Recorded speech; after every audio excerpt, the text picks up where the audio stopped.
Okay, I'm going to take advantage of the fact that the hose that doesn't come out of the radiator has already arrived and that in the end the drain plug broke and therefore it's leaking there and it's irreparable and has to be replaced. I've already received the replacement hose. Since the entire cooling system isn't completely clean, I'm going to clean the cooling system while I have to empty it. I'm filling it with water now because I'm going to put the coolant in now and such. Taking advantage of all that, I'm going to clean the entire cooling circuit, radiator, the entire cooling circuit. To do that, you have to start the car, let it warm up a little, turn it off now and pour in the entire contents of this product, which is good for up to 10 L. Okay. We'll leave you the link in the video description to get this recovery system cleaning product. Let's turn off the engine now. It's been running for about 2 or 3 minutes. After being able to start the car for these 2 or 3 minutes, it still hasn't reached a temperature that we can't remove the cap from the expansion tank. We've now removed the expansion tank and now we pour all the contents of this cooling system cleaner into the expansion tank. We start the car, turn the heating on full blast and let it idle for between 30 and 40 minutes, which is what I'm going to do now. Okay, let's pour all the contents first. Okay, let's pour the contents.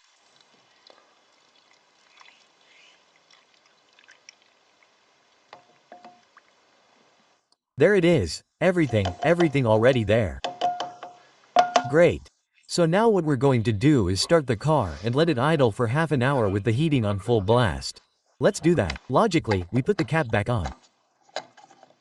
That's kind of obvious, right? If we're going to have the car idling for half an hour, it has to have the cap on. There's the cap. Come on, let's start it. There it is. And we're going to turn the heating up to full hot.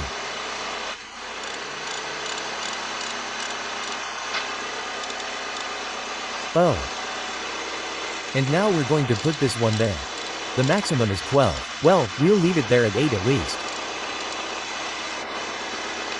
Okay, at 8 and that's it. And like that for half an hour. It's now 5 p.m. let's see, 5:48 p.m. well, until 6:20 p.m. or so.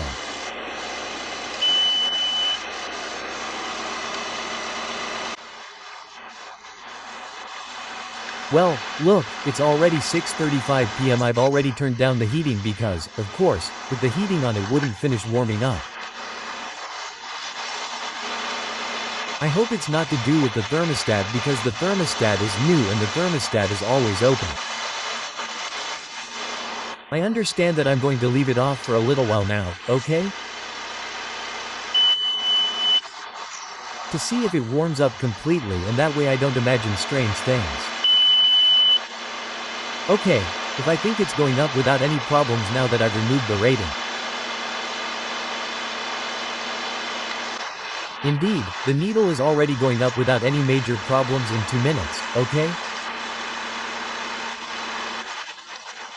When you turn the heating on full blast, the coolant temperature drops quite a bit due to heat exchange and all that sort of thing. Now that there's not so much heat exchange, so it's set at 90 degrees. Well, with the engine stopped, we'll remove this little plug now. I'll go down and remove the drain plug. And then we also have to remove, I'll show you later, the little plug there on the oil exchanger so that everything inside the engine also comes out through there. All the water, I mean. Come on, let's do it. As you can see, everything is coming out with the foam from the cleaner. And now what we have to do is rinse everything well with water. When everything is drained well and such, so that this product that cleans the entire circuit and everything else doesn't remain, we have to give it a good once over with water to rinse it well, and when it stops coming out, that's what I'm going to do. Okay, once everything has finished draining, I'm going to grab the hose and run water through here on all sides to clean out all the soap, all the soapy part of this cleaning product that we've used. I'm going to be doing this for a while now. I have the hose in here with a little pressure, so that water is constantly coming in from above and coming out from below until the foam stops coming out. Okay, I'm going to do 2 or 3 more of these little things. That's it, it's letting the foam out. I'm leaving it there to completely drain the cooling circuit. I've taken the plunge, disconnected the thermostat that's there, and I've put the hose in there really well so that all the foam from the soap in the engine block comes out. It's all come out now. A lot of foam came out until now all that comes out is water, water, water. The entire circuit is really clean now. The circuit is super clean. We're going to be squeaky clean. I've taken the plunge and removed all the hoses. I've poured water through this hose, through the other one, until dirty water of this sort, comes out. So, I've considered the entire cooling circuit completely clean. Okay, so now I'm going to dry everything a little bit, and once it's dry, I'm going to blow a little compressed air through it, and then I'll start changing the radiator because it's impossible to get that much of the thermostat part out. There's no way to get this part out here. I'm going to break it and I don't have this piece. I do have the spare for the rest of the hose, so we have to get it all out and it won't come out at all. I have no choice but to take the radiator out, and with the radiator outside, let's see if I can do it with the Dremel or what. Let's see. To remove the radiator, the first thing we have to do is remove this little screw here and this little screw here to get this air duct out. And then we have to remove these 2 small screws that are the speaker support, and we move them to one side. We don't need to remove them anymore. And then finally, let's go for now. We remove these 2 screws and these 2 screws and remove the bumper forward. That's what I'm going to do now, okay. These 2 screws, and these 4 screws. Okay, I removed these 2 small screws and I've already removed this air duct. Now we're going to remove these 2 screws to remove the speaker support, but we don't need to remove them, okay? We just move them to one side. I'm going to do that. I've already removed these 2 screws, and now we have to bring these cable ties over here to the front to see how I can do it without breaking them. Okay. They're here in these. Do you see? That has to be removed. Okay, with the help of a screwdriver, this little hook has come out. There's a 2 and here a 3rd. Okay, so we've already removed this. Now it's time to remove these screws that we talked about. Well, I only have one left and I've removed the ones on the other side. So, remember that this headlight bracket is called a headlight bracket. I don't know why, because the headlight isn't here, but anyway, that's what it's called. This headlight bracket has to go on top and the nuts go here and the bolts go from bottom to top, okay? To place it. So there you have it. I have one left and now I'm taking this out here. Okay, once we've removed the bumper, now we have to take this sensor out. This is how you take it out. This is the ambient temperature sensor. We take it out. Then we have to loosen this little screw here that holds this bracket. Of the power steering oil cooler, and that same nut is its counterpart there. We remove those 2 and that way we can remove it but without disconnecting this coil from its connections to the circuit. Well, once you remove those 2 screws, you can now bring the coil over here. Okay, so it doesn't get in the way. Come on, now I have to remove. Look, with these tiny screws here, I have to remove these trims. See? One screw here and another screw there. These trims are the ones that cover the screws here, which hold the dryer or radiator of the air conditioner, which I have to move down. Okay? To assemble it, the way it looks is this here and this here. That is, the thick part goes down here. See? The thick part goes down here and then this goes in there and this goes in here. Okay, so there are 4 screws that I'm going to try to put in place later so I don't lose them. And so the 2 screws are removed and now this comes out. Look, it's so simple. You just have to pull it towards us. See? And here I have the 2 screws of the dryer to remove the dryer. Okay, come on, I'm going to remove the other one. And then we have to remove 2 connectors. This connector here, the manifold as they call it, and this one which is the refrigerant pressure sensor there in the dryer. Okay, here comes the condenser or whatever it's called. Okay, come on, I'm going to remove it and then we have 4 screws. This one, this one, this one and this one to bring the dryer forward, but respecting the air conditioning ducts. Okay? Well, both connectors removed. Now let's remove the 4 screws from the dryer. Okay, well, now I've removed the 4 screws and very carefully I'll bring it to the other side. Well, very carefully we've removed the dryer. This is also out. Now we have to take out the radiator. To take out the radiator is actually very simple. We have to remove it. Do you see? This has a little tab here that goes over here and this goes up. Same thing, this little tab goes over here and this goes up, and now we can take the radiator out here and up. I'm going to try to do it. And first I'm going to remove all this filth here, that's horrible. See? I damaged the little tab and I lifted this up and now it's out, and then this here gives way. And I have to do the same with this one anyway. I pull the radiator out this way and that way. It's finally out. Since I already had this new one, I'm going to put a new one on. I've already cut myself a lot less, and then, with a screwdriver hitting, with a cold chisel hitting, with heat with W40 up, down, to one side, to the other, pulling, until I've broken this plastic a little and it looks like it's come off. It's absolutely stuck, completely stuck, but anyway, it's out now. As I insist, since I have a new one, now what I'm going to take advantage of, now that I have the radiator free, I'm going to put water in through the tube on top of the radiator so that it comes out here below to the east, and that way I'll also have the scraper clean. The fight isn't over because look at this new one that came to me. So I'll take this opportunity to tell you how it works. Let's see if I can put it here so you can see it well. Okay, look at this to empty it when it's your turn.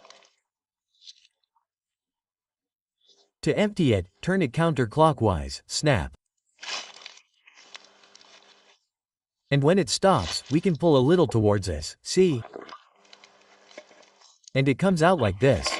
It's not that I don't know if the camera picks it up correctly or not. And this comes out like this and it can drain. And now when we want to put it in, we push it in, push it, and that's where it stops. Okay, this is what didn't work for me after I did the repair and it leaked here.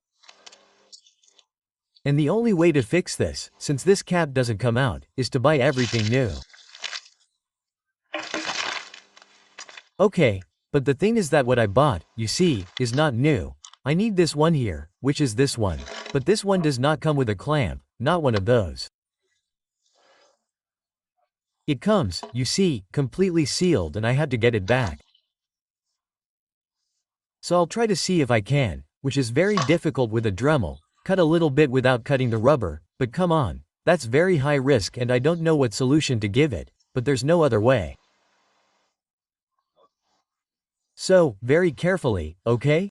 I'm going to do it very carefully, and then I'll put one of these screw clamps on, okay? But now I have another challenge, and that is to get this container out of here, that is, this little housing for the thermostat, which has the same system. Yesterday I took the clip out, I put W40 on it, I heated it, but at the moment there's no way to get it out. So, I'm going to try to grab a vise here without being too rough, because since this is plastic, I can make a very careful mess and see if I can get this plastic out without damaging it. In other words, I have 2 challenges left, to get this out without breaking it and to get this out without breaking it. I don't know if I'll be able to get it out. Yes, but the key is to get it out without breaking it, that's the point. Well, second challenge achieved. Look, this is the O-ring, oops, it fell.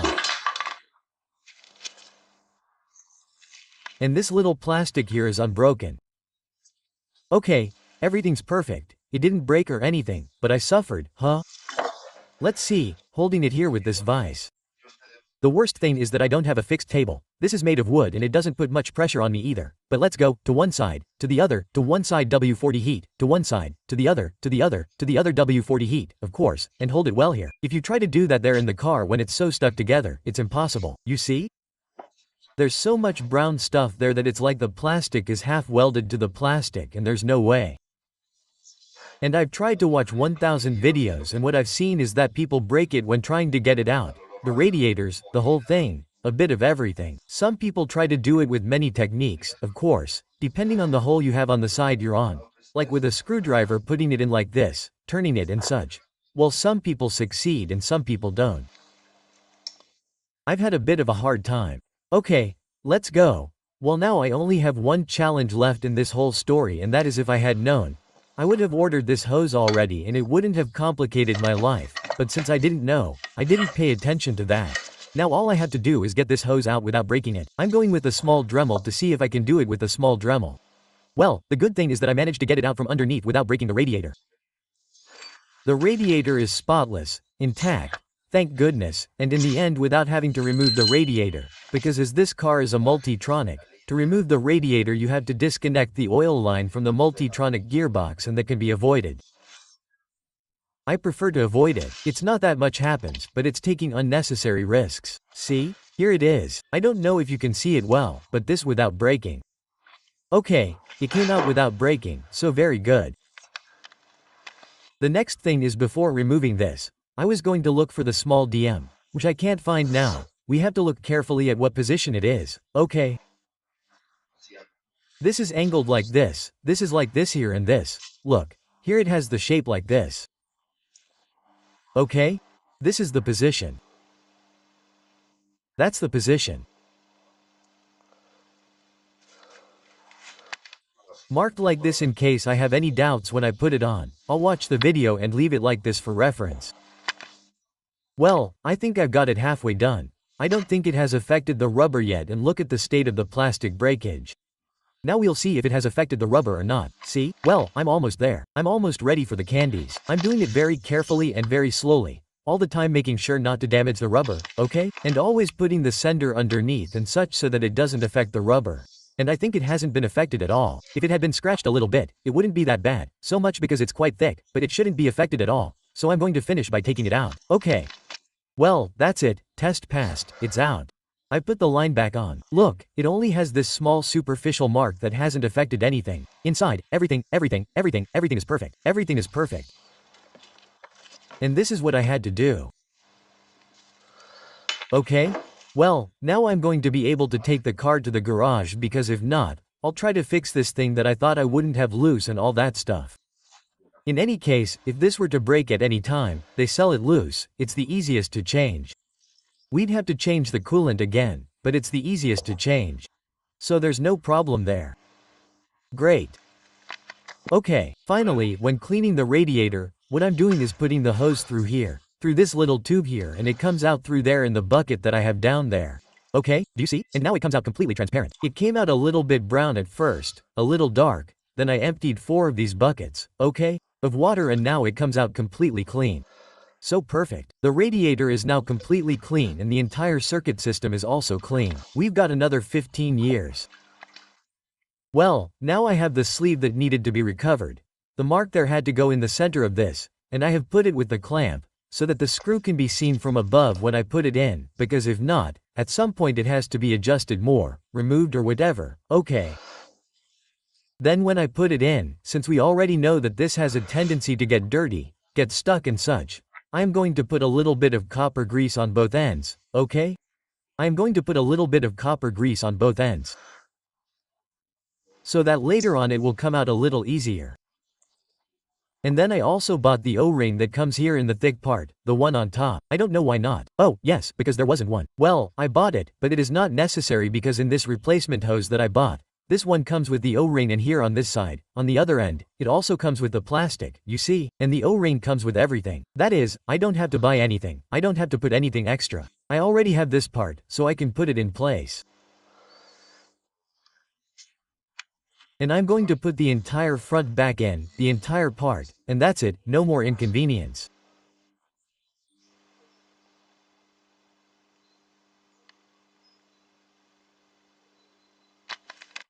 If that's the case, when you have to put this in, if you buy it new, it's very important that you moisten the 2 O-rings. Both this one here that you can see there and this one here. You have to moisten them a little with the coolant that you're going to put in. I'm going to put in the G12 Plus, okay? The purple G12 Plus, because I don't trust the G13 at all, and the G12 is already outdated. So the G12 Plus. Okay. So now I've gotten through the whole issue of getting the new one.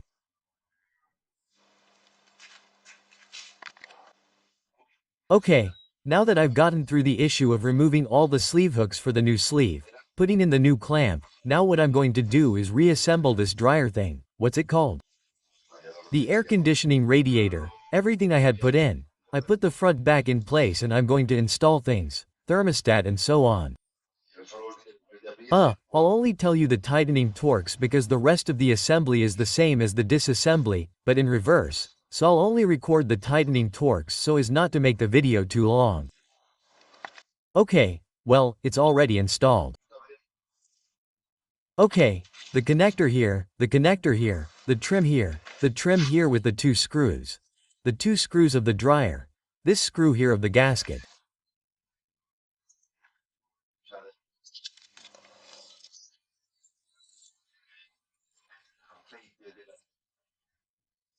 In other words, the one for the air conditioning radiator with the power steering oil, the other small screw, the 2 screws of the horn, this one for the air conditioning with its corresponding clamps, the outside temperature sensor. We would have everything, so now the only thing left would be this bumper and then the front part, the front bumper, and the whole issue of removing the radiator and assembling it would be done.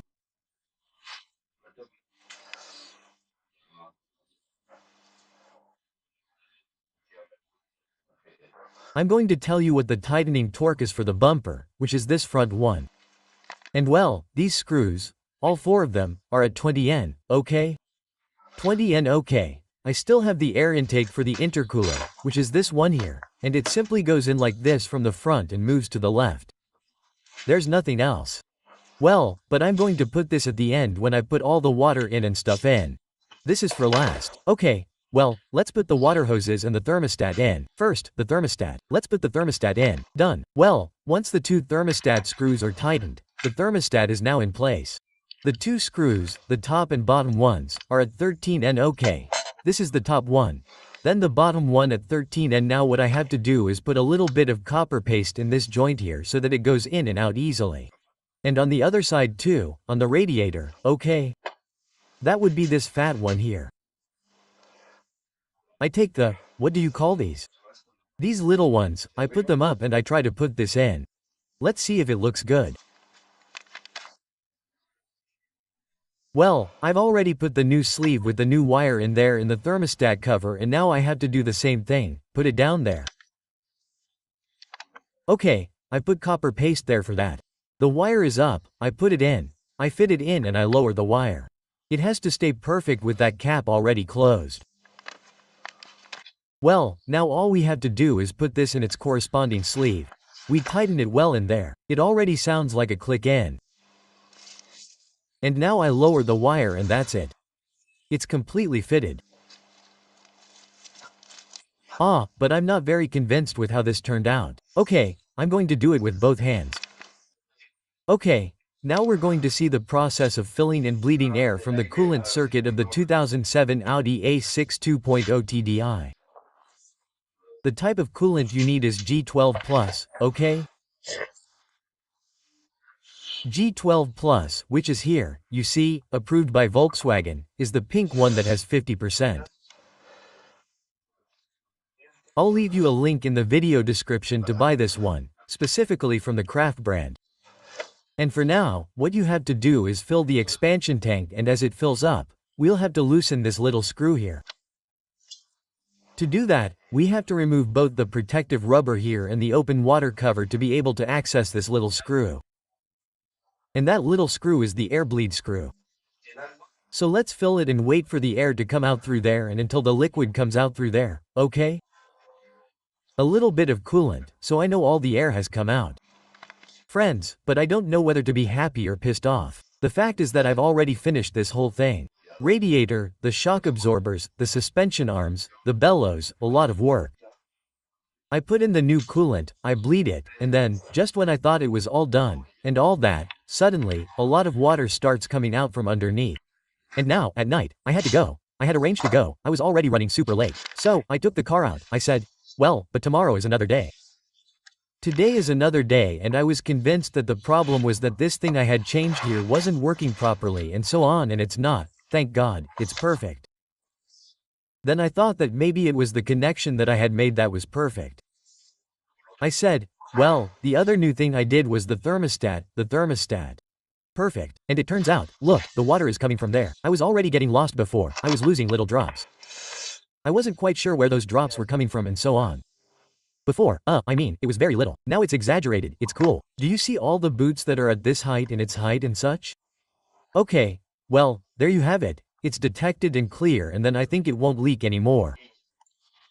And I've already detected it, and it's the famous sleeve that goes, which was the last one I had touched. But what happens? That one was kind of badly placed. Now I put it on right, and when I put it on right it leaks more. And it's not that I put it on wrong, it's on perfectly. Let's see if I can put it on for you. It's this one here that says, do you see the R? Let's see if I can put it on. Do you see the R? This one here that goes to the cooler. That one there. Okay. Well, it leaks right at the end in the...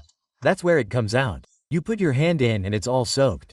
And that sleeve is a little cracked. I mean, all the stuff is in that sleeve.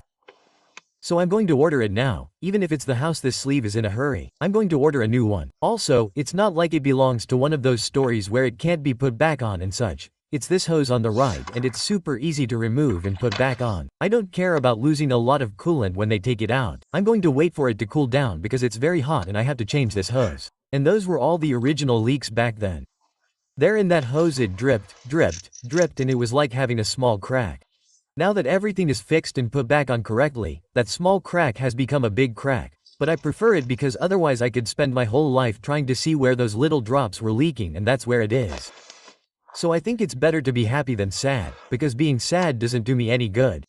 I mean, sad, not angry, and happy because then I know what it is, I'm going to fix it and such. The most I wanted to fix it now. It won't be possible to do it until I get that hose. See? But it's leaking. I'll stick my hand in there just in case I wasn't sure. I'll stick my hand in here, see? I'll stick my hand in here and there, look, let's see if I can show it to you. See? There it is. You can't see it very well, but it's all wet. Here, there I touch it and you see, it's all wet there. Where it's leaking. Great, because sometimes you can see these things about fluid leaks clearly and sometimes you can go crazy. I went crazy with the first Audi A4 Cabriolet 1.8 turbo that I had, which had a leak from a small plug that was impossible to see under the manifold. Something that nobody knew about. They drove me crazy. They told me everything, that the engine had to be thrown away, everything. They told me that if all the mechanics' cams had been transferred, in the end I discovered it myself, after a long time, and it was a bloody plug that runs down there, so it was broken, of course, and being broken it wasn't 100% watertight and it was leaking like that, drop by drop. It was endless. That plug cost me, I don't remember, like at the official dealer. It cost me like €7 or €8. It was put in and that was it. Of course, to put it in, the intake manifold had to be removed for the umpteenth time, which is a hassle with the 1.8 turbo, and put it back in, but that problem had already disappeared and so the diagnosis was terrible. Nobody knew how to diagnose it, and sometimes it's very easy, because you can see it clearly here. More or less, that was the only suspicion I had, and I suspected, either down there, which wasn't it, or in the thermostat, which wasn't it, or in this joint that I made, which wasn't it either, because of the new clamp and such. And the last one I had left, because I suspected it, was that one and that one. Indeed it is. So now when it cools down I'll remove the hose. Well, I'll remove it when I buy it. I'm going to order it right now. Well, to check if that was the problem and if it had a crack or not, I went to the official Audi dealer and bought the little piece, okay. The hose that I think is broken, which is this one. The reference is, it cost me about €10, a little less than €10, B11240121D. Okay, this is the reference and it's the one that goes from the oil cooler to the pipe here, okay? Where I suspect the crack is. So, what I'm going to do now is to try to change it without having to empty all the coolant again, and all that stuff. I'm going to plug the duct in the middle, so that I take it out from the bottom, put the new one in from the bottom, and so, the moment I disconnect the old one from the top, I can put this one in right away and lose as little coolant as possible, always keeping in mind the part about the spreaders, swapping them from one side to the other. That's what I'm going to try to do, since it takes two hands and it's not that big of a deal. I'm not going to record it, I'm just telling you in case it happens to you. This is a bit of a pain in the ass, but let's see who wins the car. I've started to remove all the things in the way that get in the way to access it. I'm already getting in there as best I can. Down there, it doesn't look good. I've already removed the bottom part of the hose. A lot of water has come out, but I have a bucket to collect all that water down there to make as little mess as possible. So, you see, I have it blocked with this little thing. And now all I have to do is take it out from the top. But before taking it out from the top, what I have to do is put the new one on. With the new one that I have, I'm going to take it out, okay. What I have to do is take these two clamps out and put them on the new one. Then have the new one placed below so that when I take the top one out I can put it on. So that's what I'm going to do. Okay, I've already moved the two clamps here to the new one. And now, look, this is the old one and this is the one that I think is cracked somewhere, which I have to check now. And if it's not cracked, it's just that it's so deteriorated that it doesn't work properly. Look, let's see, I think the crack is there. Yes, look, there's the crack. That was the source of all the problems with this sleeve. Do you see it? That was the problem before the leak. It was leaking and it was gradually losing when I bought it. It had a small leak and you couldn't tell where it was coming from. And then when I disassembled and reassembled it, it got worse. Okay? So now what I have to do is put it on from the bottom, and once it's on from the bottom, I'll take the top one out and put it back in right away. So I'm going to put it on from the bottom first. Okay, well, with patience, time and without rushing, it's becoming much less painful. Excuse me for moving the camera so much, but there's no room to center it there. Okay, I've already put the clamp on the top and I just need to tighten the clamp on the bottom. That's it. I'll install everything and pray that that was the problem with the antifreeze leak and that everything is solved. Bravo, that's it. Come on, now let's put everything back together. You see that the lower washer is already in place. Let's see if you can see it. If I can't focus it properly. There's the lower clamp in place, the upper clamp in place. The R is there in place. Let's see if you can see it. Do you see the R in place? Okay, well, put everything back together and finally try to fill the coolant with the air intake and make sure everything works well, that it warms up, that the electric fan comes on, that everything works well and that there's no more coolant loss. Okay, so the car has been idling for half an hour now. I've put it on for 2 minutes twice in this half hour, twice for 2 minutes sustained at 2000 revolutions. I've already opened the little screw here a couple of times to make sure that there was no air left and only liquid. I'm going to do it all so you can see. Okay, look, let's open it a little bit since it's hot and all, okay? And liquid droplets should come out, okay? If droplets and liquid come out, you see how it comes out. The camera picks it up here, but look, all the droplets are coming out. That means there's no more air. When the bubbles come out, we close it.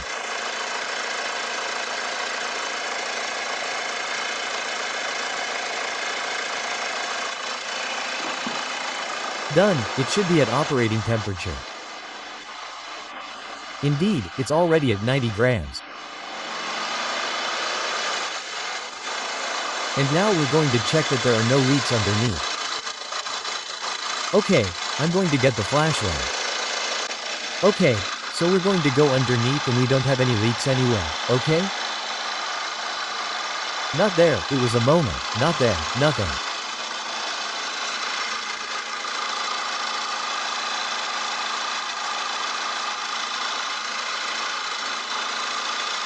Now, yes, now we're going to make sure there are no leaks and we have the coolant change, the air purge from the system and the airtightness check of the entire cooling system.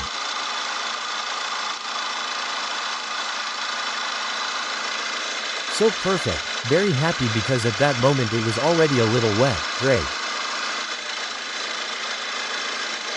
Well, all that's left for me is the bellows for the right wheel transmission, both of them. The one on the wheel side and the one on the gearbox side, and the upper rear extension of the right front wheel, and that's it. It would be good, except for changing the brake fluid, changing the power steering fluid, and then a couple more yokes, like the right lock, and that's it, Let's go.